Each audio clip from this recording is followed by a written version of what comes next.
বাংলাদেশে সম্প্রীতির সমাবেশেও বিদ্বেষের বিষ। ইউনূস সরকার আয়োজিত সম্প্রীতির সমাবেশে হেনস্থার অভিযোগ এবার সামনে আসছে। চট্টগ্রাম বিশ্ববিদ্যালয়ের অধ্যাপক ও সাধুদের অপদস্থ করার অভিযোগ, আমন্ত্রণ জানিয়েও সম্প্রীতি সমাবেশে ঢুকতে না দেওয়ার অভিযোগ, কড়া বিবৃতি দিয়ে নিন্দা বাংলাদেশ সম্মিলিত সনাতনী জাগরণ জোটের। রবিবার চট্টগ্রামে নাগরিক সমাজের ব্যানারে সম্প্রীতি সমাবেশের আয়োজন করেছিল প্রশাসন। জেলা প্রশাসনের আমন্ত্রণে 5 জন সাধুকে নিয়ে সমাবেশে গেছিলেন চট্টগ্রাম বিশ্ববিদ্যালয়ের অধ্যাপক কুশল বরণ চক্রবর্তী। তাদের সমাবেশের গেট দিয়ে ফিরিয়ে দেন নিজেদের সরকারি কর্তা বলে দাবি করা কয়েকজন ব্যক্তি। সন্ন্যাসীর গ্রেপ্তারে সনাতনীদের মিথ্যা মামলায় ফাঁসানোর পরও সমাবেশে যাওয়ার সিদ্ধান্ত নেওয়া হয়েছিল। এই কর্মকাণ্ডে আমরা বিস্মিত ও মর্মাহত। প্রশাসন মুখে সাম্যের কথা বললেও সংখ্যালঘুদের তারা কি দৃষ্টিতে দেখেন এই ঘটনা চোখে আঙুল দিয়ে দেখিয়ে দিল। এক সন্ন্যাসীর মন্তব্যকে উদ্ধৃত করে বিবৃতি সনাতনী জাগরণ জোটের।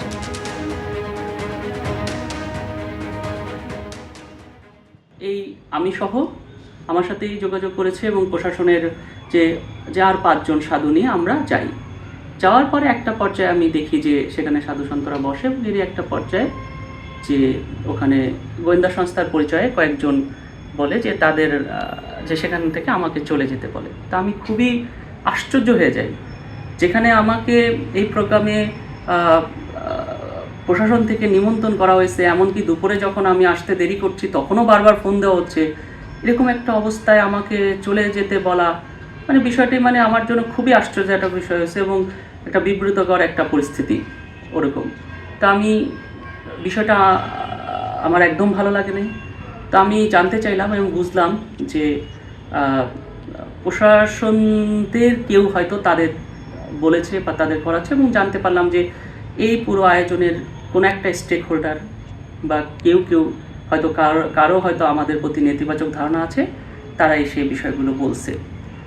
তো বিষয়টা আমি জানি না যে কী বিষয়গুলো তারা আমাদের সাথে খোলাখুলি আলোচনা করতে পারেন, কিন্তু সেটা না করে এইভাবে যে ট্যাগিংয়ের রাজনীতি, যে এরে ওরে ট্যাগ দেওয়া, যে এ অমুক তে তমুক, এই যে আয়োজনটা কি ছিল, যে সবাই একসাথে বসে আমরা সম্প্রীতির কথা বলে এবং কিভাবে আমরা এই কাজগুলো করতে পারি।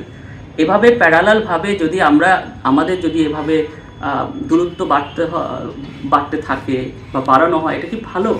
কারোর জন্য ভালো না। সন্ন্যাসী চিন্ময় কৃষ্ণ দাস তিনি 1 মাসেরও বেশি সময় ধরে বিনা বিচারে জেলবন্দী রয়েছে। আর এবার সন্ন্যাসী চিন্ময় কৃষ্ণ দাসের স্বাস্থ্য নিয়ে উদ্বেগ প্রকাশ করলো ইসকন। কলকাতা ইসকনের ভাইস প্রেসিডেন্ট রাধারমন দাস তিনি সন্ন্যাসী চিন্ময় কৃষ্ণ দাসের স্বাস্থ্য নিয়ে মেডিকেল বুলেটিন প্রকাশের দাবি করেছেন। শুনুন।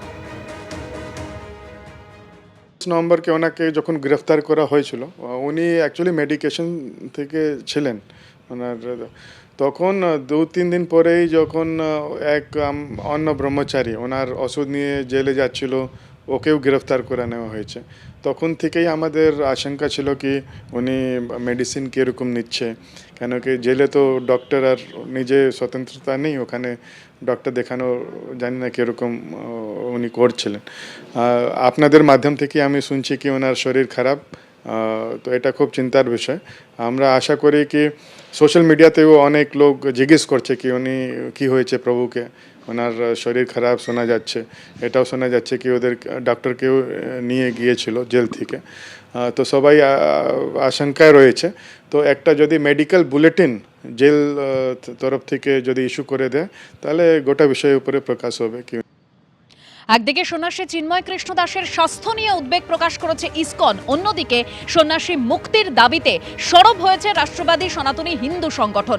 আন্তর্জাতিক হস্তক্ষেপ দাবি করছেন তারা। প্রশ্ন করেছেন কেন জামিন পাচ্ছেন না সন্ন্যাসী। বাংলাদেশে অরাজকতা চলছে, লঙ্ঘিত মানবাধিকার। ভারত সহ বিভিন্ন দেশ থেকে বাংলাদেশে প্রতিনিধি পাঠানো হোক দাবি করেছে রাষ্ট্রবাদী সনাতনী হিন্দু সংগঠন।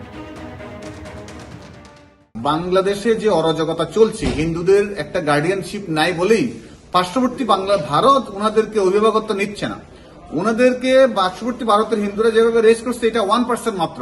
তাই আমি বলছি অন্তত এই রেসটা আরো উন্নত হোক এবং হিন্দুরা, এখানকার ইন্ডিয়ানরা যদি রেস করে এবং ইন্ডিয়ান সরকার যদি এটাকে নিয়ে মাথা ঘামায়, তাহলে আমরা ইন্টারন্যাশনাল অন্যান্য দেশকেও বলতে পারবো। আরেকটা জিনিস কি, মানবাধিকার সংস্থা তো আমরা কাজ করছি কেন, আমাদের ভয়েস থেকে রেস করে বিভিন্ন ইন্টারন্যাশনাল অর্গানাইজেশনগুলোর দৃষ্টি আকর্ষণ করছি।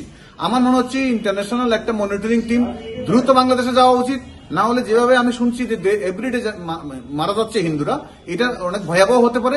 এই মুহূর্তে ইন্টারন্যাশনাল অর্গানাইজেশনগুলো, পাওয়ারফুল অর্গানাইজেশনগুলো, পাওয়ারফুল দেশগুলো তাদের প্রতিনিধি পাঠিয়ে এটাকে মনিটরিং করা হোক। কেন একজন সাধারণ একজন চিন্ময় প্রভুর মতো একজন সাধারণ হিন্দু নেতার জন্য কেউ দাঁড়াতে পারছে না, গভর্নমেন্ট ওনাকে কোনো কিছুই দিচ্ছে না, এবং কেউ দাঁড়াতে গেলে ওনাকে পিটানো হচ্ছে।